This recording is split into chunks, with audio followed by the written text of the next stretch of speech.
கொழும்பு மாநகர சபையை யார் கைப்பற்றுவது என்பது குறித்து இப்போது அரசியல் கட்சிகளுக்குள் பெரும் யுத்தமே நடைபெற்று வருகிறது என்று சொல்லலாம்.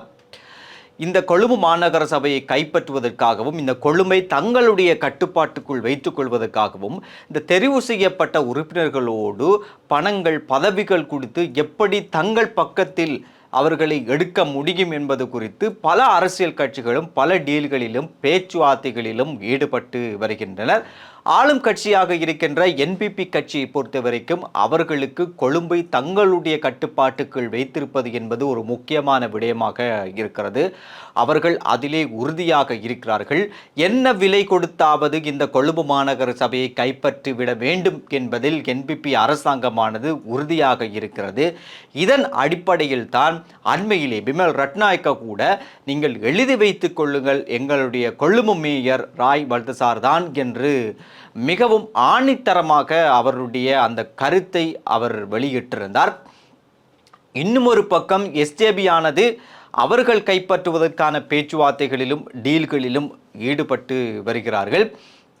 குறிப்பாக கொழும்பு மாவட்ட பாராளுமன்ற உறுப்பினராக இருக்கின்ற முஜிபுர் ரஹ்மான் கூட அண்மையிலே சொல்கின்ற போது, நாங்கள் தான் இந்த கொழும்பு மாநகர சபையை கைப்பற்றுவோம், எங்களுடைய எஸ்ஜேபி சார்ந்துதான் ஒருவர் மேயராக நியமிக்கப்படுவார் என்கின்ற கருத்தையும் அவர் வெளியிட்டிருந்தார்.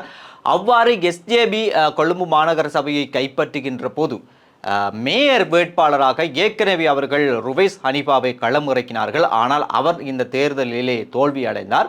இருந்தாலும் ருவைஸ் ஹனீஃபா அவருடைய பெயரை இப்போதைக்கு அந்த பட்டியலிலே உள்வாங்காமல் எடுக்க முடிவு செய்யப்பட்டிருக்கிறார். அதே போன்று ஒரு வெற்றி வேட்பாளரை மேயராக்குவதற்கான பேச்சுவார்த்தைகளும் இடம்பெற்று கொண்டிருப்பதாகவும் தகவல்கள் தெரிவிக்கின்றன.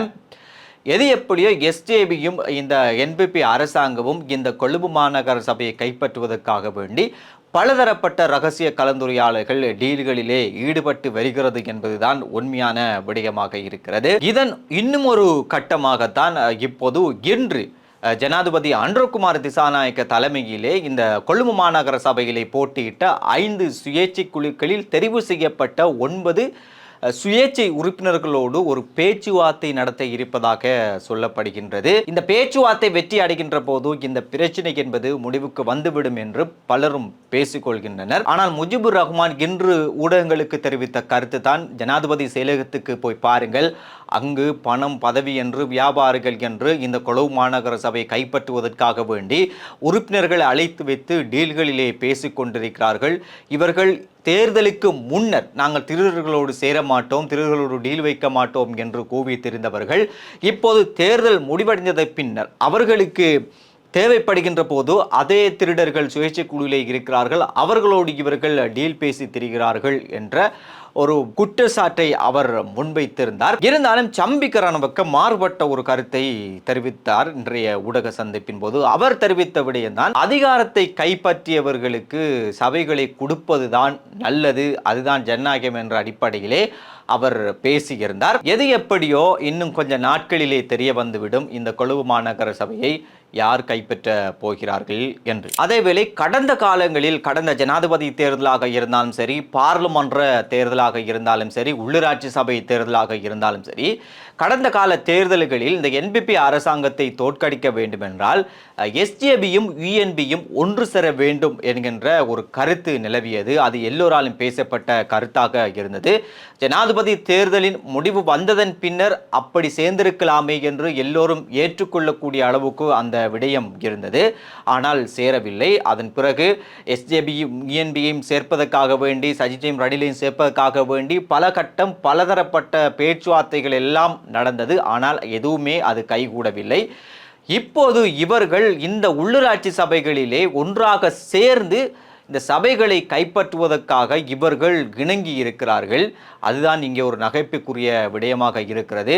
இந்த இணைவை உள்ளூராட்சி சபை தேர்தலுக்கு முன்பதாக இணங்கியிருந்தால் இந்த பிரச்சனை வந்திருக்காது. ஆனால் அது யாரும் அவர்கள் சொல்வதை கேட்பதாக இல்லை. அவர்கள் பெருந்துதான் கேட்டிருந்தார்கள். முன்னாள் ஜனாதிபதி ரணில் விக்ரமசிங்க கூட இதனை தெரிவித்திருந்தார். அந்த உள்ளூராட்சி தேர்தல் காலப்பகுதிக்கு முன்னர் எல்லா எதிர்க்கட்சிகளும் ஒன்றிணைந்து நீங்கள் இந்த தேர்தலில் களமிருங்கள், உங்களுக்கு சாதகமாக அமையும் என்றும் அவரும் சொல்லியிருந்தார். ஆனால் அது நடக்கவில்லை. இப்போது அந்த உண்மையை எல்லோரும் விளங்கி இருப்பதாகவே தோணுகிறது. இதன் அடிப்படையில் தான் இன்று எதிர்க்கட்சி தலைவர் காரியாலயத்திலே சஜித்தினுடைய தலைமையிலே யுஎன்பி சார்பாக யுஎன்பியினுடைய செயலாளர் தலதா உட்பட வஜிர, சாகல, ருவான் ஆகியோர் சஜித்தோடு பேச்சுவார்த்தை ஒன்றை நடத்தியிருந்தார்கள். எஸ்ஜேபி சார்பாக முஜிபுர் ரஹ்மான், கட்சியினுடைய செயலாளர் ரஞ்சித் மதுவ பண்டார ஆகியோரும் கலந்து கொண்டிருந்தார்கள். இந்த கலந்துரையாடலிலே ஒரு முடிவு எட்டப்பட்டிருக்கிறது. அதுதான் ஆளுங்கட்சி பெரும்பான்மை இழந்த சபைகளிலேயே யுஎன்பியும் எஸ்ஜேபியும் ஒன்றாக சேர்ந்து அந்த சபைகளை கைப்பற்றுவதற்கு இவர்கள் 2 பேரும் இணங்கி இருக்கிறார்கள். ஆனால் பலர் குறிப்பிடுகின்றது போல இவர்கள் தேர்தலுக்கு முன்னரே ஒன்றாக சேர்ந்து கேட்டிருந்தால் இந்த அளவு தூரம் இந்த பிரச்சனை வந்திருக்காது. இவர்கள் காலம் கடந்த ஞானம் போல இப்போது செயற்பட்டு வருகிறார்கள் என்கின்ற விமர்சனத்தை பலரும் சொல்லி வருகின்றனர். எப்படியோ சஜித்தும் ரணிலும் சேராவிட்டாலும் இப்போது இந்த சபைகளை அமைப்பதற்காக வேண்டி இவர்களுடைய கொள்கைகளை எல்லாம் மறந்து இவர்கள் இப்போது சேர்ந்திருப்பது என்பது முக்கியமான விடயமாக இங்கே இருக்கிறது. நாங்கள் கடந்த காலங்களில் வெளியிட்ட ஒரு வீடியோவில் சொல்லியிருந்தோம், ரணில் விக்ரமசிங்க இந்தியாவுக்கு பயணமானார் என்று. இப்போது ரணில் விக்ரமசிங்க இந்தியா பயணமாகி கடந்த வெசாக் தினமன்று நாடு திரும்பினார். நாடு திரும்பிய உடனேயே அவர் நேரடியாக மஹிந்த ராஜபக்சவை தான் சந்திக்க சென்றிருக்கிறார். ஏன் மஹிந்த ராஜபக்சவை ரணில் விக்ரமசிங்க சந்திக்க சென்றார் என்றால், மஹிந்த ராஜபக்சவுக்கு அவருடைய காலிலே ஒரு சத்திர சிகிச்சை மேற்கொள்ளப்பட்டிருந்தது. அதனை சுகம் விசாரிப்பதற்காக ரணில் விக்ரமசிங்க சென்றிருந்தார். மஹிந்த ராஜபக்சவை சுகம் விசாரிப்பதற்காக ஏற்கனவே பல அரசியல்வாதிகள் அங்கு சென்றிருந்தார்கள். அந்த அடிப்படையிலே ரணில் விக்ரமசிங்கவும் சென்றிருந்தார். இவர்கள் 2 பேரும் மிக நீண்ட நேரமாக ஒரு நட்பு ரீதியான ஒரு கலந்துரையாடலிலே ஈடுபட்டிருப்பதாக தெரிகிறது. அதன் பிறகு ரணில் விக்ரமசிங்க மஹிந்த ராஜபக்சவிடம் ஒரு கோரிக்கையை விடுத்திருந்தார். அதுதான், இந்த நேரம்தான் எதிர்க்கட்சிகளை ஒன்றிணைத்து எல்லா எதிர்க்கட்சிகளும் ஒன்றாக வேண்டிய ஒரு நேரமாக இப்போது இந்த நேரம் இருக்கிறது என்கின்ற ஒரு ஆலோசனையை மஹிந்த ராஜபக்சவிடம் ரணில் விக்ரமசிங்க சொல்லியிருக்கிறார். அதை கேட்ட மஹிந்த ராஜபக்ச, இதுதான் சரியான நேரமாக இருக்கிறது, நீங்கள் எதிர்க்கட்சிகளை ஒன்றிணைக்கின்ற வேலைகளிலே ஈடுபடுங்கள், நாமலிடமும் நான் இதை பற்றி சொல்கிறேன் என்று மஹிந்த ராஜபக்ச அந்த இடத்திலே பேசியிருந்தாராம். மஹிந்த மற்றும் ரணிலுடைய இந்த உரையாடல் என்பது இவர்கள் 2 பேரும் இணைந்து எதிர்க்கட்சியினுடைய பணிகளை ஒன்றாக சேர்ந்து செய்வதற்கான ஒரு சாத்தியம் என்பது நிலவுகிறதாக பலரும் சொல்கின்றனர். இதற்கிடையிலே கடந்த புதன்கிழமை காலை டலஸ் அழகப்பெருமவுக்கு மஹிந்த ராஜபக்ச ஒரு அழைப்பை ஏற்படுத்துகிறாராம். அழைப்பு ஏற்படுத்தியது வேறொன்றுமல்லை, கடந்த புதன்கிழமை என்பது டலஸ் அழகப்பெருமவினுடைய பிறந்த நாளாகும். அந்த பிறந்த நாளுக்கு வாழ்த்து செல்வதற்காக வேண்டி அவர் அழைப்பை ஏற்படுத்தி இருந்தாராம். அழைப்பை ஏற்படுத்தி அவருக்கு வாழ்த்து சொன்னபோது அதற்கு பதிலாக டலஸ் அழகப்பெரும மஹிந்த ராஜபக்சவுக்கும் நன்றி தெரிவித்திருக்கின்றார். மஹிந்தவை பொறுத்த வரைக்கும் டலஸினுடைய எல்லா பிறந்த நாளுக்கும் முதலாவதாக அழைப்பை ஏற்படுத்துகின்ற ஒருவராகத்தானாம் மஹிந்த ராஜபக்ச இருக்கிறாராம்.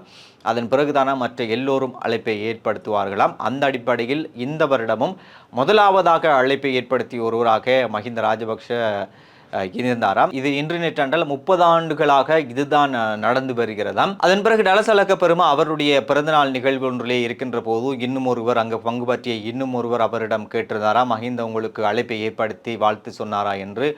ஆம், அவர் அழைப்பை ஏற்படுத்தி வாழ்த்து சொன்னார். அவர்தான் முதலாவதாக அழைப்பை ஏற்படுத்தி வாழ்த்து சொன்னார். அவர் கடந்த 30 ஆண்டுகளாக இதையே தான் செய்து வருகிறார் என்று டலஸ் அழகப்பெரும சொல்ல, அதுக்கு அவர் மொட்டு கட்சியோடு நீங்கள் சண்டை பிடித்து பிரிந்து வந்தீர்களே, அந்த டைமிலும் அவர் அழைப்பை ஏற்படுத்தி உங்களுக்கு வாழ்த்து சொன்னாரா என்று கேட்க, அந்த நேரத்திலும் அவர் எனக்கு அழைப்பை ஏற்படுத்தி வாழ்த்து சொன்னார் என்கின்ற பதிலையும் டலஸ் அழகப்பெரும அந்த இடத்திலே சொன்னாராம். எனவே இந்த உரையாடல் என்பது என்னதான் அரசியல் ரீதியாக மோதல் இருந்தாலும் இவர்கள் பல வருடங்களாக நட்பு ரீதியாக நன்றாக பழகி வருகிறார்கள் என்பதை சுட்டிக்காட்டுகிறது. அதே நேரம் இன்று ஜனாதிபதி அன்றகுமார திசாநாயக்க போரினால் பாதிக்கப்பட்டு சிகிச்சை பெற்று வருகின்ற போர் வீரர்களை பார்ப்பதற்காக அவர்கள் இருக்கும் இடத்துக்கு அவர் சென்று அவர்களை நலம் விசாரித்த செய்தி என்பது காலையிலிருந்தே பேசப்பட்டு வருகிறது. சிலர் இது ஒரு நல்ல விடயம் என்று பேசிக்கொள்கிறார்கள். அங்கு சென்ற ஜனாதிபதி அன்றகுமார் அங்கு இருக்கின்ற மருத்துவர்கள், ஊழியர்கள், சிகிச்சை பெற்று வருகின்ற படை வீரர்கள் குறித்து நலம் விசாரித்து அவர்களுடைய தேவைகள் என்ன என்பதை கேட்டறிந்து அவர்களுக்கு இன்னும் மேலதிக தேவைகளை செய்து கொடுப்பதற்கு இணங்கி இருப்பதாக சொல்லப்படுகிறது. எனவே இதுதான் இன்று அரசியலுக்கு பின்னால் நடந்த விடயங்களாக இருக்கிறது. மீண்டும் நாளை சந்திப்போம்.